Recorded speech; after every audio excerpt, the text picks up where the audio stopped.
But साहब चाहूंगी कि डिटेल में आप हमारे नाजरीन को और व्यूवर्स को बताएं कौन सी जमातें। मैं जमात इस्लामी पर हैरानगी भी हुई है और खुशी भी हुई है। That is a huge achievement I guess. तो आप ही बताएं नताइज अभी तक क्या सामने आ रहे हैं, गैर हतमी गैर सरकारी नताइज। ठीक कह रही हैं फिजा। देखें, बात यह है कि बांग्लादेश की तारीख के पुरअमन इंतखाबात हो गए हैं।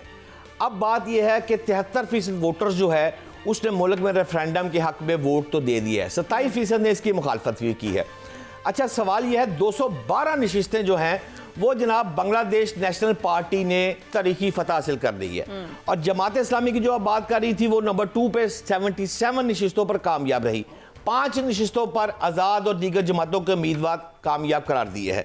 अब मुमकिन तौर पर जो वज़ीर आज़म हैं तारक ज़िया साहब, ये वो तारक ज़िया साहब वो शख्स हैं जिनकी वालदा मोहतरमा खालदा ज़िया थी वज़ीर आज़म, और बतौर अपोजिशन लीडर हमेशा उन्होंने भारत के खिलाफ ही बात की, अल्हम्दुलिल्लाह पाकिस्तान की फेवर में बात की। और मेरा ख्याल है प्राइम मिनिस्टर बेनज़ीर भुट्टो के बाद ये सेकंड खातून थी जो कि खातून होने के बाद मुस्लिम दुनिया में इसने बतौर वज़ीर आज़म 4 संभाला। अब 15 फरवरी को ये हुकूमत बनाने का ऐलान हुआ है। सवाल यहाँ पर यह है कि मैंने जो ऑब्जर्व कर रहा हूँ, बांग्लादेश की 31 साल तारीख में पहली बार ये इलेक्शन हुआ है कि इलेक्शन में तशद्दुद और या कोई हलाकत की अभी तक रिपोर्ट मुझे मौसूल नहीं हुई कि उस इलेक्शन में कोई हलाकत हुई है। अच्छा, बात यह है जमात इस्लामी ने भी देखे बड़ा दिल किया है। उन्होंने कहा कि शफाफ मुनसिफाना इंतखाबात हुए हैं और इन इंतखाबात को हम नंबर 2 रहे हैं, हम भी सच्चे दिल से इसको तस्लीम करते हैं। और आखिरी 4 लाइनें फिजा मैं ये ज़रूर कहूँगा कि अब पाकिस्तान के फील्ड मार्शल आसिम मुनीर साहब ने, शहबाज शरीफ साहब ने और दीगर तमाम लोगों ने, पाकिस्तानी अवाम ने जो मिलकर स्टैंड लिया, जिस तरह आपने जंगी महाज पर किया, आपके इस इलेक्शन का इम्पैक्ट पाकिस्तान पर आएगा। आपने सफारती महाज पर भी जो कामयाबी हासिल की है, ये बांग्लादेश का इम्पैक्ट पाकिस्तान पर आएगा। और जिस तरह अब हुकूमत बनने जा रही है और इंशाल्लाह जब ये बनेगी आप खित्ते में और मजीद ताकतवर होंगे। एब्सोल्युटली, बिल्कुल। और हम तो चाहते हैं कि हमारे ऐसे हमसाए आए जिनसे बरादराना ताल्लुकात हों। अदरवाइज अफगानिस्तान के साथ हम जंग में है, हम हालत जंग में इंडिया के साथ मौजूद है, ईरान ऑलरेडी अपनी जंग में लड़ा हुआ है, तो हम बांग्लादेश के साथ तो चाहेंगे कि बेहतरी आए। मैं चिश्ती साहब आपकी तरफ आऊँगी। हमने बांग्लादेश का नाम हमेशा, जब हमारे उनसे ताल्लुकात अच्छे नहीं भी थे तब भी हम कहते थे कि वो हमारा ब्रदर इस्लामी ममालिक है।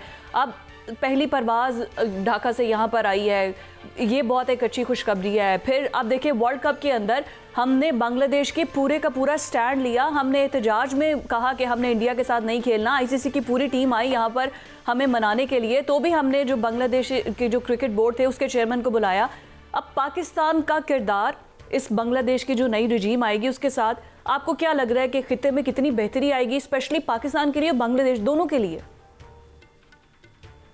जी फिजा, देखिए बुनियादी तौर पर ये था तो 17 करोड़ बंगाली या बांग्लादेशी अवाम का जो इलेक्शन था उनके लिए था, और ज़ाहिर है मैनेज कर रही थी आर्मी। बुनियादी तौर पर तकरीबन 1 लाख जो है सोल्जर्स डिप्लॉयड थे, और 18 महीने से ऑलमोस्ट जो बांग्लादेश की आर्मी है वो पुलिसिंग का काम भी कर रही थी, क्योंकि लोगों का पुलिस पे ट्रस्ट ख़त्म हो गया था जब लॉ राइट्स हुए थे लास्ट ईयर।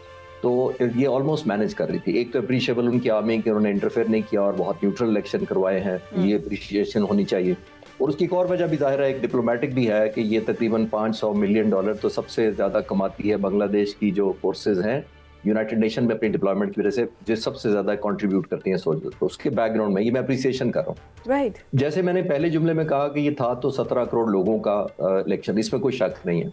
लेकिन इनडायरेक्टली बड़ी इंटरेस्टिंग बात ये है कि ये प्रो इंडिया और प्रो पाकिस्तान भी डिसाइड होना था कि लोग क्या चाहते हैं। ये इनडायरेक्टली रेफरेंडम था बुनियादी तौर पर। 15 साल की जो हसीना वाजिद की हुकूमत थी उसने सारी अपनी पॉलिसी प्रो इंडिया रखी, उनके बहुत ज़्यादा डोमिनेंट रही, इन्फ्लुएंस बहुत ज़्यादा रहा।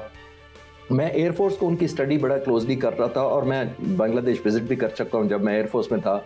बहुत अच्छे ख्यालात थे, इसलिए मेरे कोई कॉन्टैक्ट्स भी हैं जिनसे मैं फॉलो कर रहा था।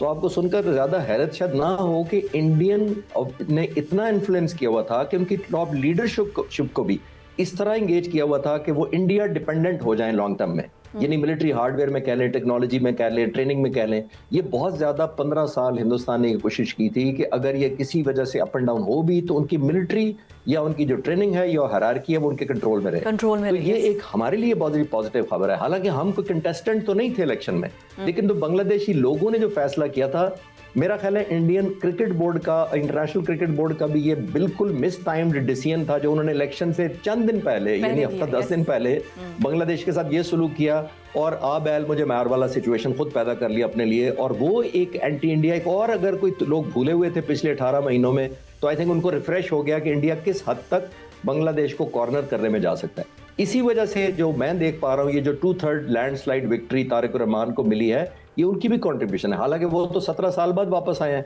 हालांकि उनकी वालदा सिर्फ एक टर्म में सिर्फ रही हैं, सिर्फ 5 साल के लिए रही हैं, हालांकि वो कई सालों से उनको जेल में बंद किया हुआ था उनकी वालदा खालिदा जिया को।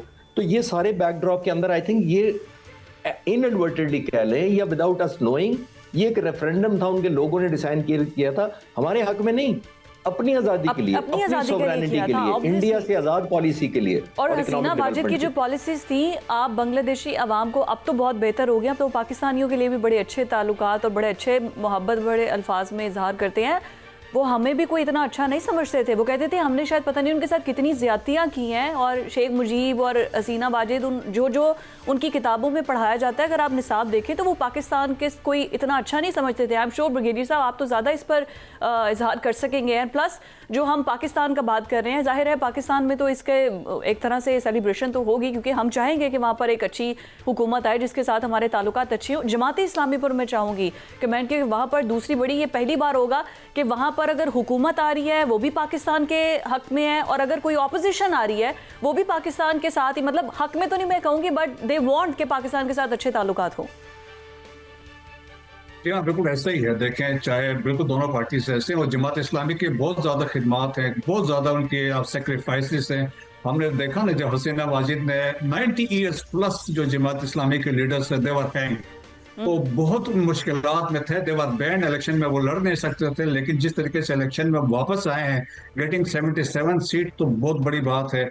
और फिर उन्होंने एक्सेप्ट भी कर लिया, तो मेरे ख्याल में बहुत अच्छा है। गवर्नमेंट चाहे बांग्लादेश नेशनलिस्ट पार्टी भी बना लें, लेकिन ये भी वहाँ पे साथ खड़े होंगे। लेकिन मैं इंटरेस्टिंगली आप देखें कि मोदी साहब ने फौरन मुबारकबाद